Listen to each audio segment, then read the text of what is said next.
la planète. Attendez. Je vérifie sur mon Tardis. On est sur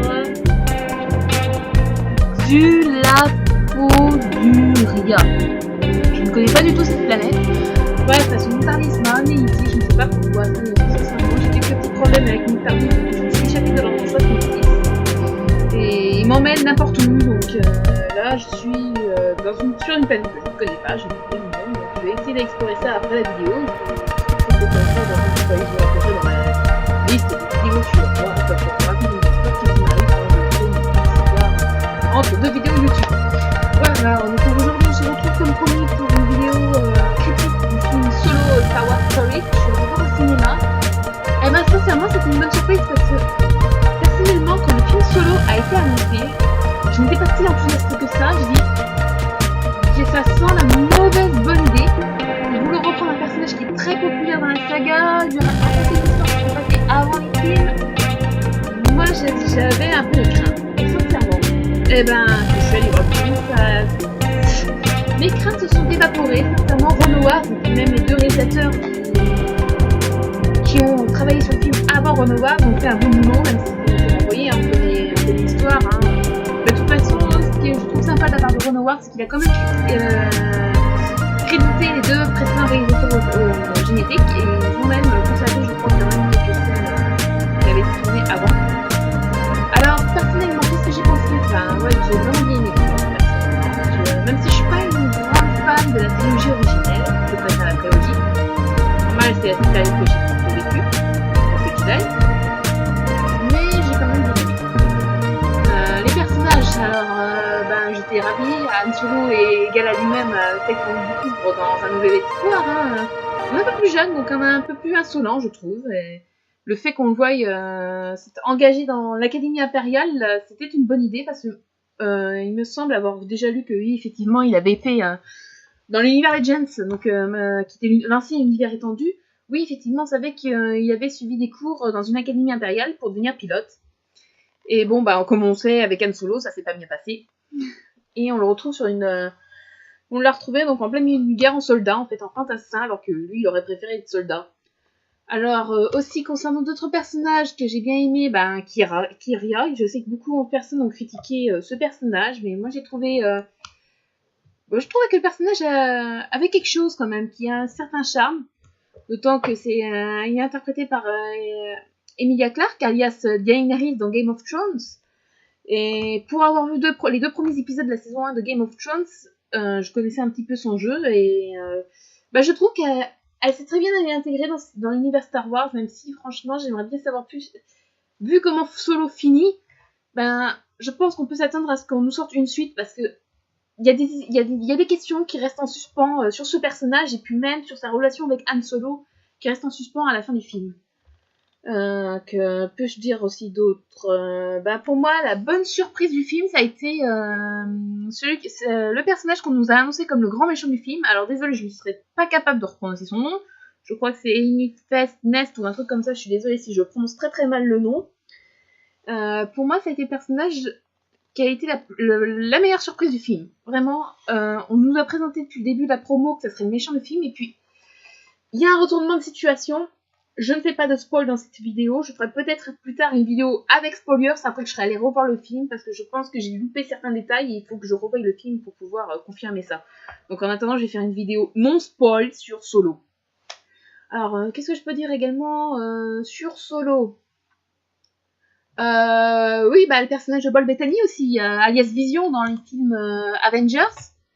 Alors pour moi, ça a été... je trouve que ça a été un très très bon méchant, parce que d'une certaine façon, on voit quand même qu'il y a une menace potentielle pour Anne et puis son équipage.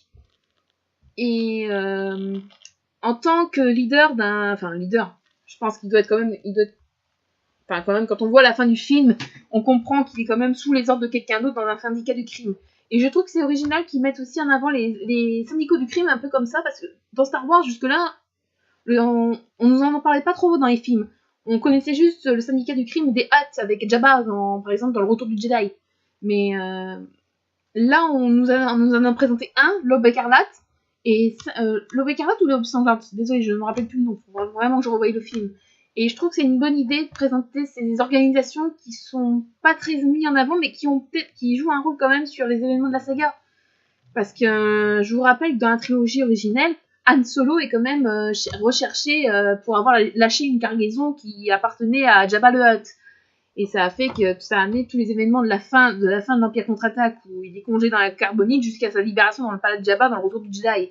Donc, ils ont d'une certaine façon, ils ont un rôle. Puis même dans la série The Clone Wars, on voit que le syndicat du crime de Jabba, dans le film The Clone Wars, qui sert d'introduction à la série The Clone Wars, joue un rôle, puisque Jabba va demander à la fois au comte Dooku et à la fois au Jedi d'essayer de sauver son fils qui a été à la fin kidnappé, qui a au final été kidnappé par le propre oncle de Jabba le Hutt, Zero.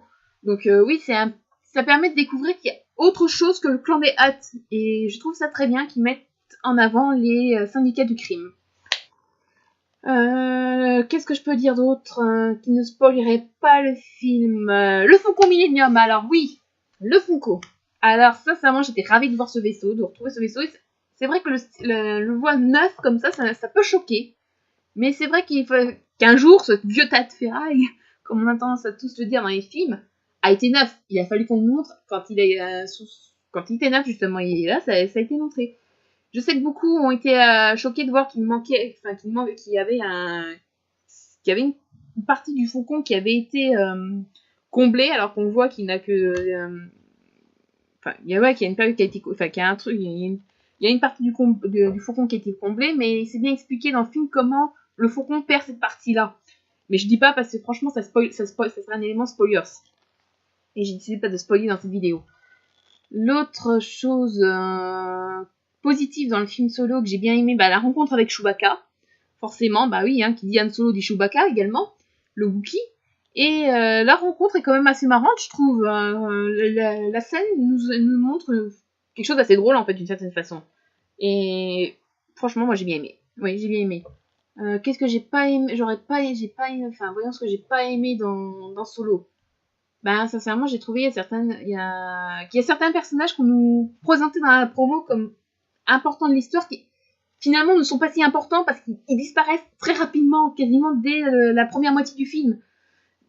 Donc moi ça m'a un peu gêné qu'on nous a présenté certains personnages en disant oui, tel personnage aura tel rôle et que finalement il meurt aussi rapidement dans le film, quoi. Donc moi ça m'a un peu chagriné, ça. Mais voilà, quoi, c'est juste, je veux dire, c'est ça que je reproche le plus au film. Peut-être aussi qu'il laisse des questions en suspens, parce que à mon avis, d'après ce que j'ai lu sur internet, l'internet terrien, apparemment l'acteur qui a joué Han Solo aurait signé pour 3 films. Donc il y aurait une trilogie sur Solo. Moi je demande à voir. Je pense qu'une trilogie sur Han Solo, ça serait... Ouais, peut-être 2 films, ça serait bien quand même pour répondre à toutes les questions jusqu'à un nouvel espoir, mais je vois pas trop. Mais après, une trilogie... Après, ça ferait trop parce qu'il y a quand même déjà une autre trilogie qui, je vous rappelle, rattachée à la saga Star Wars, mais pas la famille de Skywalker, qui a été annoncée par Rian Johnson. Donc si en plus on fait une autre trilogie sur Han Solo, ça va complexifier. Je pense que Disney devrait se limiter sur les films. Parce que le problème, c'est que là, on a vu avec Solo, la sortie a été beaucoup trop proche de The Last Jedi, qui a déjà déçu beaucoup de personnes. Et le problème, Solo, qui est un bon film, il paye les pots cassés de The Last Jedi. Donc, je pense que Disney, ils sont en train de faire une grosse erreur. À force de faire trop de films, ils vont tuer la licence. Alors, Disney, s'il vous plaît, ralentissez. Faites un peu comme Marvel, ce que font Marvel. Marvel qui appartient aussi également à Disney, c'est faire moins de films, peut-être. Essayer de faire moins de films, mais essayer de quand même... espacer quand même les sorties. Avant que que Star Wars appartienne à Disney, quand c'était encore Lucasfilm qui avait les droits et George Lucas, on avait quasiment un film tous les 3 ans. Là, c'est quasiment on a un film tous les ans. C'est trop. C'est beaucoup trop. Ils vont tuer la licence à faire des films tous les ans. Les fans, même moi, qui est une grande passionnée de Star Wars, je peux vous dire que ça commence à me dégoûter, dire encore un film, encore un Star Wars, ils vont nous sortir quoi? Oh, finalement, c'est pas le dernier Jedi, il y avait peut-être... Non, arrêtez, s'il vous plaît, Disney. Oui, les spin-offs, moi je trouve que c'est une bonne idée, ça, des spin-offs sur des histoires qui ne sont pas racontées dans les films, comme ça a été pour le cas pour Rogue One, ça a été une excellente idée. Même si au début, moi j'étais pas très pour les spin-offs, parce que je pensais qu'il valait mieux se concentrer sur la famille Skywalker. Puis finalement, quand il y a eu Rogue One, j'ai beaucoup aimé, Solo, j'ai beaucoup aimé. Apparemment, le prochain, celui qui a le spin-off qui aurait le plus de chance, ça serait Kenobi, pour 2020. Il y aurait un film sur Obi-Wan Kenobi. Alors moi, je dis oui si Ewan McGregor, parce que franchement, Ewan McGregor a très bien interprété le rôle. J'ai beaucoup aimé dans la trilogie originelle, la prélogie, pardon. Et après, il pourrait, par exemple, faire un film sur Boba Fett. Ben oui, mais bon, oui, Boba, oui, pourquoi pas. Mais moi, il y a un personnage dont je voudrais vraiment un film solo, mais je ne pense pas qu'il y aurait des chances qu'il voie le jour. C'est un film sur Mace Windu. D'autant que Samuel L. Jackson, qui interprète Mace, a dit que Mace était vivant. Mais le problème, c'est que Star Wars appartient à Disney, donc maintenant seul Disney peut confirmer la mort ou la survie de Mace dans la revanche des Sith. Et comme la période de la prélogie, j'ai l'impression, n'intéresse pas vraiment Disney. Et il suffit de voir toutes les œuvres canon qui sont sorties pour le moment concernant Mace. Il n'y a que la BD pour le moment qui sortira le 20 juin chez nous en France, qui a été faite concernant Mace Windu. Après, tout le reste, c'est surtout la période prélogie. Donc des épisodes 7, 8, et puis bon, bientôt le 9, l'année prochaine. Ou dans 2 ans, je sais plus quand est-ce qu'il sort, excusez-moi. Je m'en mets un peu les pinceaux, mais numéro spatio-temporel, timey wimey wobbly stuff. Désolé. Ce que je voulais dire aussi par rapport, donc forcément, donc vu ces éléments, moi je pense que le spin-off dont je voudrais le plus au monde, il y aura aucune chance qu'il sorte, ou alors si un jour il le sortent, ça sera pas avec Samuel L. Jackson, ce sera un préquel, parce que à mon avis, s'ils le font, Samuel n'aura plus vraiment l'âge d'interpréter Mace Windu, ce qui est fort dommage, parce que franchement, c'est lui qui l'interprète en mieux. Voilà, ça c'était un petit parenthèse pour parler de tout ce qui était spin-off en général, mais je vais revenir sur Solo parce que je viens de me rappeler qu'il y a un point beaucoup positif que j'ai beaucoup aimé dans le film, c'est aussi Lando Calrissian. Daniel Glover a fait un Lando magnifique, franchement très crédible. Vraiment le Lando comme on le voit dans l'épisode 5. Ça, j'étais ravie.